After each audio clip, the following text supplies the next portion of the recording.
बाबा जी, कई बार हमारे साथ ऐसा होता है कि हमें लगता है कि वो जो चीज़ें वो हमारे साथ हो रही हैं वो सही हैं। तो बाबा जी, क्या वो सच होती है या हमारा इल्यूज़न होता बेटा इसी वक्त तो सभी भ्रम है बेटा, एक इल्यूशन है। अब किसी का भरम जल्दी टूट जाता है, किसी का भरम आगे जाके टूटता है बेटा, एक दिन तो टूटेगा। सो बेहतर यही है हम सोच समझ के कदम उठाएं, बजाय इसके कि इस भरम में फंसकर अपना बोझ और बढ़ा के बैठ जाए। अ, बाबा जी, मेरी एक बड़ी बहन है मेरे से 12 साल बड़े। मैं माँ के दर्जा देता हूँ उनको। तो जो उनकी राखी होती है बंधी हुई, मैं कभी उतारता नहीं हूँ। तो मेरे बाबा जो हैं वो बोलते हैं कि इस संगी परिवार में होके तू क्या धागे वगैरह बांधता है। तो मेरा उनसे कहना है कि मेरी बड़ी दीदी खुश हो जाते हैं, उनकी खुशी के लिए मैं बांधता हूँ। तो यहाँ बड़ी दीदी का प्यार और बाबा का थोड़ा सा एतराज़, इनके बीच में मैं क्या चुनूँ? क्योंकि मैं, बड़ी दीदी माँ के समान है मेरे, उनकी खुशी के लिए मैं बांध के रखता हूँ, कभी नहीं उतारता, अभी भी बांधी हुई है। ये आपके ऊपर मुनसर है, ऐसी कोई बात नहीं है। सिर्फ इतना हमें जरूर ध्यान होना चाहिए कि इसमें कोई रूहानियत की बात नहीं है। तो दुनियावी चीजों में हम कोई भी करना चाहिए, आपकी खुशी है, बड़ी खुशी से करें, मगर प्रणाम। इसको रूहानियत का दर्जा मत दें। जैसे अगर किसी व्यक्ति पे कोई मतलब किसी व्यक्ति को अगर कोई बीमारी हो तो उसके उनकी और उनके परिवार की दशा बहुत ज़्यादा खराब हो जाती है। तो क्या जो उन्हें वो बीमारी हुई है, क्या वो विधि लिखित होंगी या फिर उनके जो कर्म है उनके कर्मों के हिसाब से आए हुए?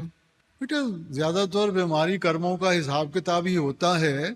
जो बाकी परिवार है उसको तो पॉजिटिव होना चाहिए, उनका सहारा बनना चाहिए। अगर वो ही सिर पकड़ के बैठ जाएंगे तो वो तो फिर प्रॉब्लम का हिस्सा बन गए ना। हाँ। अब अगर एक को प्रॉब्लम है, दूसरे पॉजिटिव होंगे तो अपने आप उनका साथ दे पाएंगे। और अगर सारे ही सिर पकड़ के बैठ जाएंगे तो फिर कौन हल करेगा? थैंक यू बाबा जी। बाबा जी, जब किसी इंसान की मृत्यु होती है और वो कुछ टाइम के बाद हमारे सपने में आते हैं और हमसे बातें करते हैं, तो क्या उनकी आत्मा को आगे शांति नहीं मिली होती है कि ये हमारे मन के वहम है? नहीं बेटा, पहली बात तो ये है कि जो भी यहाँ से चले गए उनको अपने पुराने इसकी पहचान नहीं रहती। हम क्योंकि अब अगर अभी तक भी जिस्मों के दायरे में हैं, हम अभी भी उनके साथ जुड़े हुए हैं। सो हमें इन चीज़ों के ऊपर नहीं ध्यान देना चाहिए। अगर किसी ने हमारी ज़िंदगी में रिश्ते के ज़रिए प्रभाव ज़्यादा गहरा पड़ा है तो ऐसे हमें महसूस होता है, मगर इनमें कोई सच्चाई नहीं। बाबा जी, आपकी दया मेहर से मेरी मम्मी पाठी हैं। और जब मैं अपनी मम्मी से कुछ कहती हूँ कि चलो ऐसे गरबा वगैरह में कहीं चलते हैं या फिर इस टाइप के आप कपड़े पहनो, तो मम्मी कहती हैं कि नहीं, हमें हुक्म नहीं है। तो बाबा जी, क्या ये सही है? नहीं बेटा, मेरा कपड़ों से कोई ताल्लुक नहीं है, मेरा तो परमार्थ से ताल्लुक है। ये ठीक है कि इंसान सादगी के रास्ते को अपनाएगा, जिंदगी आसान हो जाएगी, मगर ये तो आपके ऊपर निर्भर है। बाबा जी, कुछ लोग जो होते हैं वो सेवा बहुत करते हैं, सेवा में पूरा टाइम देते हैं, पर वो अपनी फैमिली से अच्छे से बात नहीं करते, अपने पेरेंट्स से अच्छे से बात नहीं करते। तो क्या वो उनकी सेवा सफल होती है? बेटा जब भी आप किसी भी चीज को गिनती में ले आओगे ना, तो फिर उतना ही आपको नतीजा मिलेगा। तो बेटा माँ बाप की, बुजुर्गों की सेवा, अगर उनकी हम सेवा नहीं कर सके तो बाकी कहाँ से हमारे से सेवा होगी?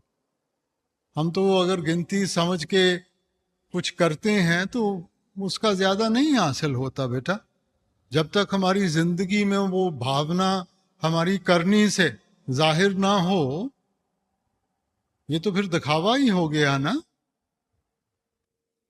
ਬਾਬਾ ਜੀ, ਜਿਵੇਂ ਕਿ ਕਈ ਮਾਪੇ ਪੜ੍ਹੇ ਲਿਖੇ ਨਹੀਂ ਹੁੰਦੇ ਹੈਗੇ ਤੇ ਪਰ ਉਹਨਾਂ ਦੇ ਬੱਚੇ ਬਹੁਤ ਕੁਝ ਕਰਨਾ ਚਾਹੁੰਦੇ ਨੇ ਲਾਈਫ 'ਚ, ਪਰ ਮਾਪੇ ਉਹਨਾਂ ਨੂੰ ਲੋਕਾਂ ਦੀਆਂ ਗੱਲਾਂ ਵਿੱਚ ਆ ਕੇ ਰੋਕ ਦਿੰਦੇ ਨੇ। ਤਾਂ ਸਾਨੂੰ ਉਹਨਾਂ ਨੂੰ ਸਮਝਾਉਣਾ ਚਾਹੀਦਾ ਕਿ ਜਿਵੇਂ ਉਹ ਆਖਦੇ ਨੇ ਸਾਨੂੰ ਉਦਾਂ ਹੀ ਕਰਨਾ ਚਾਹੀਦਾ ਵਾ। ਬੇਟਾ ਪਹਿਲੀ ਚੀਜ਼ ਤਾਂ ਇਹ ਹੈ ਕਿ ਮਾਂ-ਬਾਪ ਕਦੇ ਵੀ ਬੱਚਿਆਂ ਦਾ ਮਾੜਾ ਨਹੀਂ ਸੋਚਣਗੇ। ਹਰੇਕ ਮਾਂ-ਬਾਪ ਨੂੰ ਪਤਾ ਹੈ ਕਿ ਮੇਰੇ ਬੱਚੇ ਦੀ ਕਿੰਨੀ ਤਾਕਤ ਹੈ, ਕੀ ਕਮਜ਼ੋਰੀ ਹੈਗੀ ਹੈ। ਉਹ ਜੋ ਕੁਝ ਵੀ ਆਪਾਂ ਨੂੰ ਸਮਝਾਉਂਦੇ ਆ ਸਾਡੇ ਫਾਇਦੇ ਵਾਸਤੇ ਹੀ ਸਮਝਾਉਂਦੇ ਹਨ। ਔਰ ਇਹ ਵੀ ਸਾਨੂੰ ਕਦੇ ਵੀ ਨਹੀਂ ਸੋਚਣਾ ਚਾਹੀਦਾ ਕਿ ਜੇ ਉਹ ਪੜ੍ਹੇ ਲਿਖੇ ਨਹੀਂ ਤਾਂ ਉਹਨਾਂ ਦਾ ਕੋਈ ਦਾਇਰਾ ਛੋਟਾ ਹੋ ਗਿਆ ਹੈਗਾ। ਬੇਟਾ ਜਿਹਨੂੰ ਜ਼ਿੰਦਗੀ ਦਾ ਤਜਰਬਾ ਹੈਗਾ ਉਹ ਦੂਜਿਆਂ ਤੋਂ ਕਿਤੇ ਜ਼ਿਆਦਾ ਜਾਣਦਾ ਹੈ, ਤਾਂ ਜਿਹਨੇ ਸਿਰਫ ਕਿਤਾਬੀ ਗਿਆਨ ਹਾਸਲ ਕੀਤਾ ਹੈ, ਜ਼ਿੰਦਗੀ ਦਾ ਤਜਰਬਾ ਨਹੀਂਗਾ, ਉਹਨੂੰ ਕੀ ਪਤਾ ਬੇਟਾ। ਸੋ ਠੀਕ ਹੈ, ਜੇ ਬੱਚੇ ਦੇ ਮਨ ਵਿੱਚ ਹੈ ਮੈਂ ਪੜ੍ਹਾਈ ਕਰਨੀ ਹੈ, ਜੇ ਮੈਂ ਅੱਗੇ ਵਧਣਾ ਹੈਗਾ, ਤਾਂ ਪਿਆਰ ਨਾਲ ਬਹਿ ਕੇ ਮਾਂ-ਬਾਪ ਨਾਲ ਗੱਲ ਕਰੋ ਬੇਟਾ।